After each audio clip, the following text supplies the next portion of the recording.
వద్దు వేషధారణ. సంఘంలో ఒకలా, మనుషులు చూస్తే ఒకలా, చూడకపోతే ఒకలా. దేనికండి జీవితం?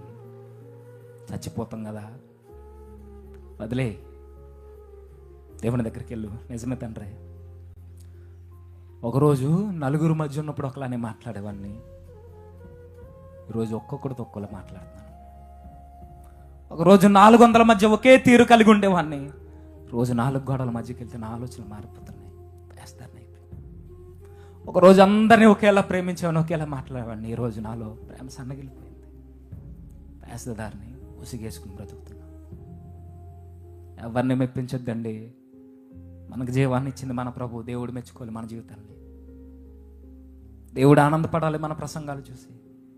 దేవుడు ఆనందపడాలి నువ్వు ఇచ్చే కానుకను బట్టి.